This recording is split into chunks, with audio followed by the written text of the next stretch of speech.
Magandang araw sa inyo mga bata. Kamusta ang inyong buong isang linggo? Sa araw na ito, ang ating pag-aaralan at kwento ay manggagaling sa Exodus chapter 10, verse 21 hanggang verse 29. At mula dito, pagtutuunan natin ng pansin na kung paano ang Diyos ay kanyang kontrolin ang liwanag at dilim. At para naman sa talata na ating kakabisaduhin, ito ay magmumula sa Isaiah 45 verse 7. Panghuli, para sa layunin ng ating aralin, una, tuklasin na ang Diyos lamang ang may kapangyarihan kontrolin ang liwanag at kadiliman. Pangalawa, kilalanin ang kapangyarihan ng Diyos ay higit sa ating magagawa. Pangatlo, mangako na magtiwala sa Diyos sa mga maliwanag at sa mga madilim na pagkakataon.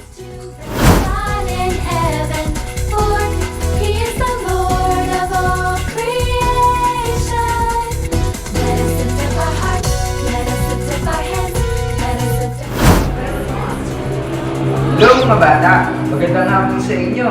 Ang title ng ating kakantahin sa araw na ito ay Jesus Loves the Little Children. Sige mga bata, sabay-sabay tayong umawit at mag-action na. Ready? Sing! Jesus loves the little children, all the children of the world. Red, brown, yellow, black, and white, they are precious in His sight. Jesus loves the little children of the world. Jesus died for all the children of the world.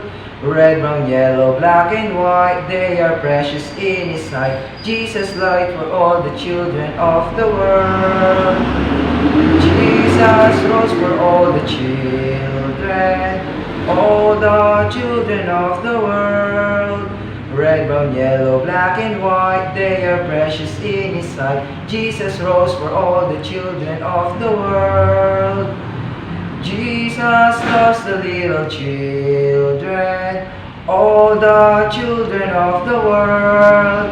Red, brown, yellow, black, and white, they are precious in His sight. Jesus loves the little children of the world.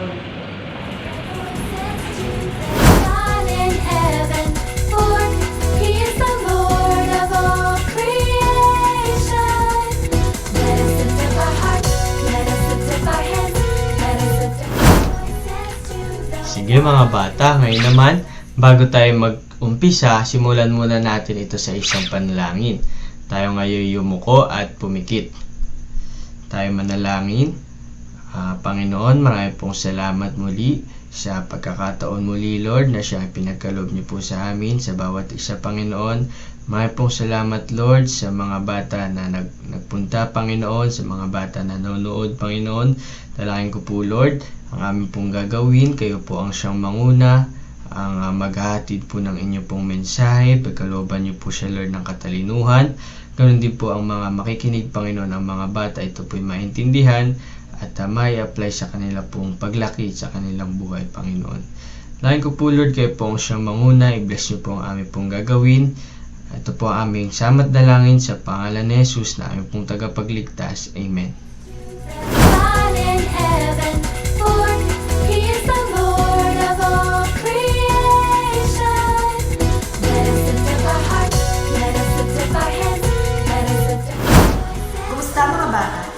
Meron ba dito sa inyo ngayon na makapagsasabi sa akin ng importanteng aral na natutunan niya noong nakaraang linggo? Tama, si Jesus ang tanging tagapamuno ng lahat ng nilikha.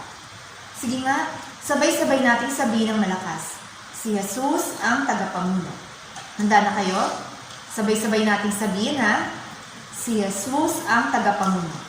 Ayan, palakpakan natin ang Panginoon. Natutunan natin na si Jesus ang namumuno sa lahat dahil siya ang hari ng mga hari at Panginoon ng mga Panginoon. Sa araw na ito, makikita natin ang isa pang halimbawa kung gaano siya kadakila. Meron ba sa inyo na nakaranas ng brownout sa gabi?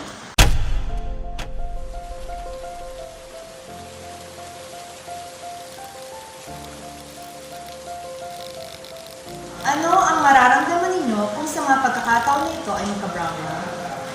Gusto nyo ba na tumira sa lugar na madilim? Isipin nyo kung ang kadiliman ay mananatili sa ating buong klase sa hapon na ito. Masisiyahan ba kayo? Siyempre hindi. Paano kung ang brownout ay magtagal ng 24 na oras o isang buong araw? Paano naman kung magtagal hanggang 3 araw? Tama kayo. Nakakabahala ito kung ito ay mangyayari. At ito ay nangyari sa nasyon na ang pangalan ay Ehipto sa Exodus chapter 10 mula verse 21 hanggang 29. Ito ay kwento ng isang paraon na may katigasan ng ulo na ayaw sumunod sa ipinag-uutos ng Diyos na palayain ang kanyang mga alipin na mga Israelita. Ang mga Israelita ay mga apo at galing sa lipi ni Abraham, Isaac at Jacob.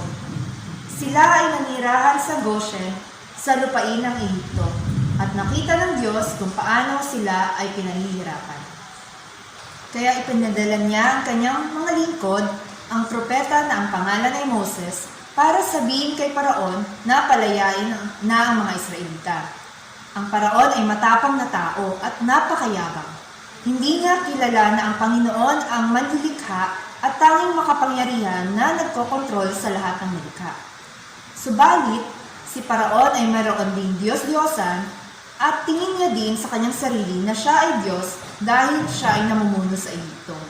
Tumanggi siya na palayain ang bayan ng Diyos para turuan si Paraon kung sino talaga ang Diyos at may kontrol ng lahat ng bagay. Ang Diyos ay nagpadala ng 10 mga salot sa Ehipto. Ginawa ito ng Diyos para sa mga tao ay kilalanin siya at matutunan nila na siya ay respetuhin.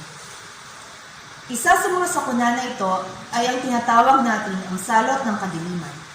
Sinabi ng Diyos kay Moses, "Itaas mo ang iyong kamay at patungo sa kalangitan at ang lupain ng Ehipto ay matatakpan ng kadiliman na sa kapal nito ay parang nahahawakan." Sinunod ni Moses ang Diyos at ang malalim na kadiliman ay bumalot sa Ehipto sa loob ng mahabang 3 araw. Ang mga taga-Ehipto ay wala ni isang ilaw kahit na sa umaga o sa hapon. Hindi sila makakita. Ang bawat isa at ni isa ay hindi umalis sa kanilang kinalalagyan. Pero sa Goshen, na kung saan ang mga Israelita ay naninirahan, mayroong liwanag tulad ng dati. Ito ay pangkaraniwang araw para sa kanila. Parang ganito sa Goshen, maliwanag at maaraw, subalit sa ibang parte sa Ehipto ay lahat ay madilim. Meron ba kayong ideya kung paano ito nangyari? Bueno, katulad ninyo, hindi ko rin alam kung paano yun ginawa ng Diyos. Pero ito ay nangyari dahil sinabi ng Diyos na ito ay nangyari. At ang mga taga-Ehipto ay talagang natakot. Pagkatapos ng 3 araw, nialis ng Diyos ang kadiliman sa Ehipto. Sa pagkakataon na iyon, ang Paraon ay medyo nakikipagtulungan at sinabi kay Moses na siya ay payag na palayain ang mga Israelita ng mga kalalakihan para sila ay makapagsamba sa Panginoon. Pero kailangan nila na iwan ang kanilang mga pamilya.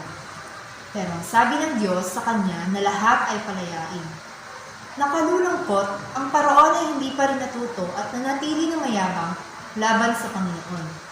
Ito ay nagresulta na ang Diyos ay nagpadala ng huling nakapamiminsalang salot sa mga taga-Ehipto para sa huli ay palayain ng mga Israelita. Ang salot ng kamatayan ay dumating sa kanilang lupain at ang lahat ng panganay na lalaki sa bawat pamilya ng mga taga-Ehipto ay namatay. Pati ang mga panganay na hayop ay namatay din. At doon lang nakita ni Paraon na hindi niya kayang tutulan at kailangan niyang sundin ng Diyos. Kaya makikita niyo, ginamit ng Diyos ang kanyang kapangyarihan sa kalikasan. Tulad ng pagkontrol niya sa liwanag at dilim para makilala ni Paraon at mga taga-Ehipto kung sino talaga ang Diyos. Ito din ay isang paraan para sa mga Israelita na matutunan na tanging ang Diyos lamang ang siyang makakapaglaya sa kanila mula sa pagiging alipin dahil narinig ng Diyos ang kanilang mga dalangin. To the God in heaven, for He is the Lord of all creation. Let us lift up our hearts, let us lift up our hands, let us lift up our voices. Mga bata, ano ang matutunan niyo mula sa ating kwento sa araw na ito? Tama, mahusay na pagmamasid. Isa pang importanteng aral na dapat nating matutunan ay tanging ang Diyos ang siyang naglagay ng ilaw sa Goshen at kadiliman sa nalalabing parte ng Ehipto. Sa ating life verse sa araw na ito, ang Diyos ang nagsasalita dito. Kanyang sinabi sa Isaiah chapter 45 verse 7, I form the light and create darkness, I make peace and create calamity, I, the Lord, do all these things. Naranasan niyo na ba na magkaroon ng kapayapaan? Ano ang pakiramdam na mayroon nito? Tama. Ang kapayapaan na nanggagaling sa Diyos ay kamangha-mangha. Ang ating araw ay ginagawa nitong maliwanag. Nasisihan tayo pag ito ay nakakamtan. Pero paano naman ang sakuna? Naranasan niyo na ba ito? Ano ang inyong naramdaman? Opo, ang sakuna ay napakahirap at napakasakit. Ito ang mga panahon na madilim. Iniiwasan natin ito sa abot ng ating makakaya. Tulad ng mga Israelita, palagi tayo ay may nakakatanggap ng mga biyaya dahil tayo ay mga anak ng Diyos. Gayunpaman, tulad ng mga taga-Ehipto, pagminsan tayo din ay nagdurusa sa sakuna dahil sa ating mga sala. Halimbawa, anong mangyayaring sakuna kung ikaw ay maglaro ng apoy? Tama kayo. Pwede kang masunog. O ang inyong bahay ay pwede rin madamay at masunog. At kaninong sala ito? Pero sa ibang pagkakataon, tayo ay nagdurusa dahil sa kasalanan ng ibang tao. Halimbawa, may isang taong naglalakad sa gilid ng kalsada at nabangga ng isang sasakyan na may nagmamanehong lasing. Ito ay kasalanan ng nagmamaneho. Pero ang biktima ang nagdurusa ng sakit. At meron din pagkakataon na tayo ay dumaranas ng paghihirap pero hindi natin alam kung bakit. Halimbawa, isang mahal natin sa buhay ay may malubhang sakit o kaya namatay. Natutunan natin sa ating nakaraang pag-aaral na lahat ng nilikha ng Diyos ay nasa ilalim ng kanyang kontrol. At sa araw na ito, natutunan natin na kasama dito ang liwanag at kadiliman, biyaya at sakuna. Ano ang nararamdaman mo tungkol dito? To the God in heaven, for He is the Lord of all creation. Let us lift up our hearts, let us lift up our hands, let us lift up our voices to the one. Ngayon naman ay dadako tayo sa ating application.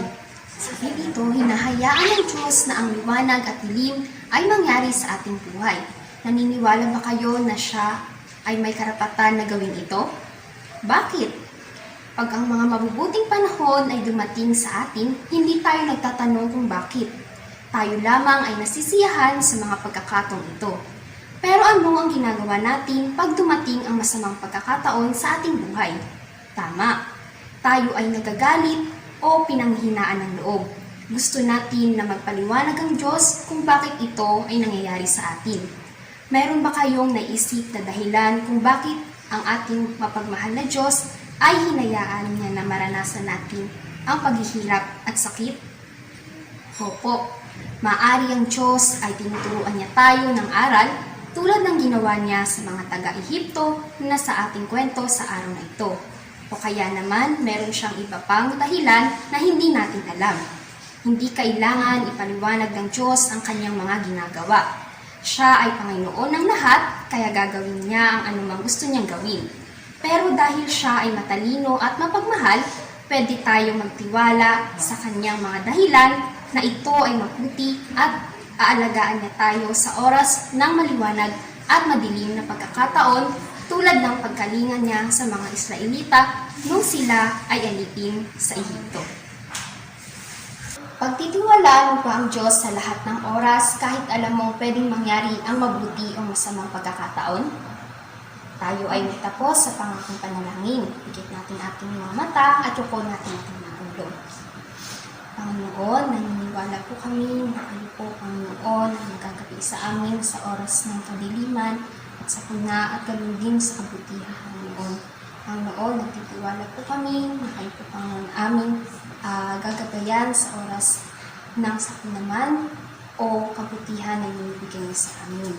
Kayo po ang pagkakatiwalaan, ang lahat ng ito ay hinihiling sa pangalan ni Jesus. Amen. God in heaven, for He is the Lord of all creation.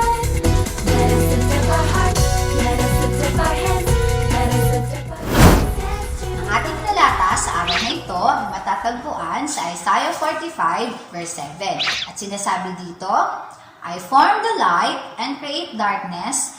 I make peace and create evil. I, the Lord, do all these things. Ngayon mga bata, para makabisado natin ang ating talata sa umagang ito, tuturuan ko kayo ng aksyon. Pagmasdan yung mabuti ang gagawin ni Ate Cathy, ha? At after nito, mamaya sasabihan niyo ako. Ready na ba kayo? 1, 2, 3. Isaiah 45 verse 7. I form the light and create darkness. I make peace and create evil. Create calamity. I, the Lord, do all these things. Ay isa pa ha. Isaiah 45 verse 7. I form the light and create darkness. I make peace and create evil. Create calamity. I, the Lord, do all these things. Ngayon mga bata, sabihan nyo na ako ha. Okay, pagbilang ko ng 3, sasabay na kayo ha. 1, 2, 3. Isaiah 45 verse 7.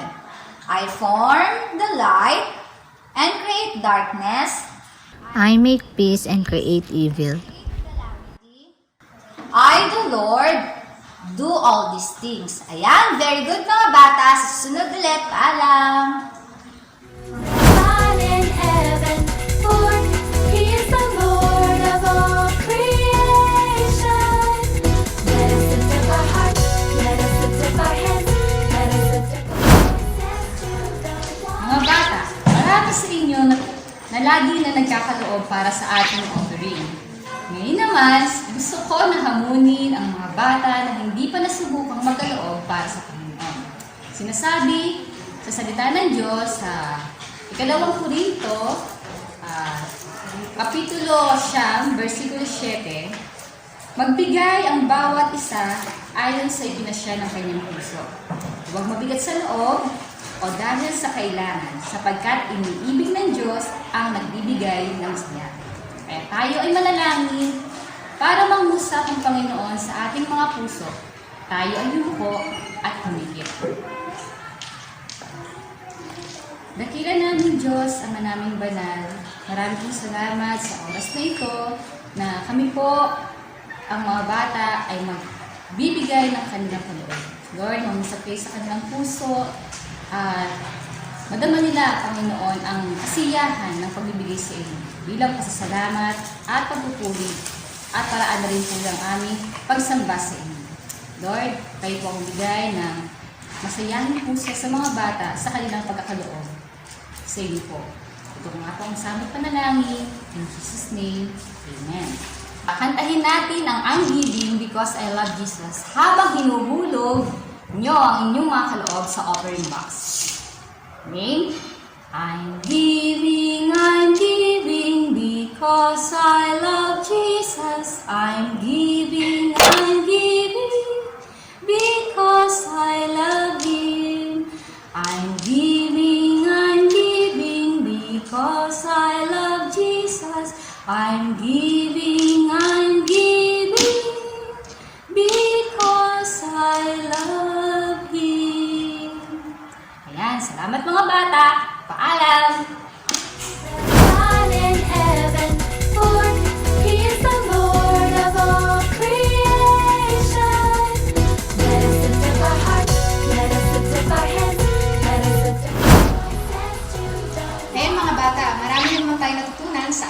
ito.